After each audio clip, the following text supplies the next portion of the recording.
ঘরে শয়তান থেকে বাঁচতে হলে এর মধ্যে সূরা বাকারা আমল করতে হবে, কেননা সূরাতুল বাকারা আল কোরআনুল করিমের শীর্ষস্থানীয় সূরা এবং সর্বোচ্চ সূরা প্রধান সূরা। যেই ঘরের মধ্যে সূরাতুল বাকারা আমল করা হবে সেই ঘর থেকে শয়তান বিতাড়িত হবে।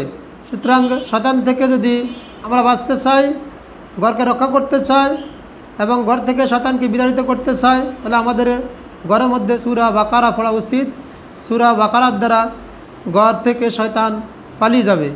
এ ব্যাপারে রাসূলুল্লাহ সাল্লাল্লাহু আলাইহি সাল্লাম থেকে বর্ণিত হাদিস শরীফ রয়েছে সহিহ মুসলিমে। আন আবি হুরায়রা রাদিয়াল্লাহু তাআলা আনহু আন্না রাসূলুল্লাহ সাল্লাল্লাহু আলাইহি সাল্লাম قال হযরত আবু হুরায়রা রাদিয়াল্লাহু তাআলা আনহু থেকে বর্ণিত, তিনি বলেন রাসূলুল্লাহ সাল্লাল্লাহু আলাইহি সাল্লাম বলেছেন, লা তাজালু বুয়ুতাকুম মাকাবিরা, তোমরা ঘরকে কবরস্থান বানাও না। ইন্না শাইতানা ইউনফারু মিনাল বাইতিল্লাযী তুকরাউ ফীহি সূরাতুল বাকারা, কেননা যেই ঘরের মধ্যে সূরাতুল বাকারা পড়া হয় নিশ্চয়ই ওই ঘর থেকে শয়তান বিতাড়িত হয়, বহিষ্কৃত হয়।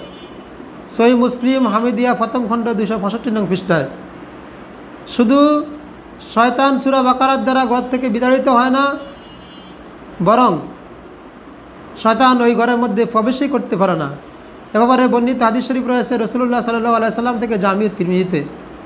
আন আবু হুরায়রা রাদিয়াল্লাহু তাআলা আনহু আন্না রাসূলুল্লাহ সাল্লাল্লাহু আলাইহি সাল্লাম قال হযরত আবু হুরায়রা রাদিয়াল্লাহু তাআলা আনহু থেকে বর্ণিত, তিনি বলেন রাসূলুল্লাহ সাল্লাল্লাহু আলাইহি সাল্লাম বলেছেন, লা তাজালু বুয়ুতাকুম মাকাবিরা, তোমরা ঘরকে কবরস্থান বানাও না।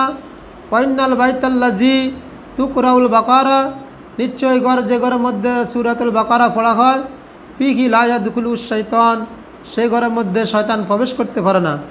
জামি তিরমিজি হামিদিয়া দ্বিতীয় খণ্ড 115 নং পৃষ্ঠায়। সূরাতুল বাকারা আল কোরআনুল করিমের সর্বোচ্চ সূরা, শীর্ষস্থানীয় সূরা, প্রধান সূরা। এ ব্যাপারে রাসূলুল্লাহ সাল্লাল্লাহু আলাইহি সাল্লাম থেকে বর্ণিত হাদিস শরীফ রয়েছে জামি তিরমিজিতে।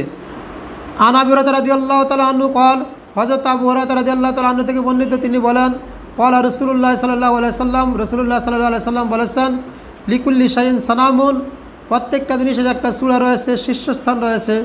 ওয়াইন্না সানামাল কোরআনি সূরাতুল বাকারা, আর কোরআনের সানাম শীর্ষস্থান চূড়া হলো সূরাতুল বাকারা।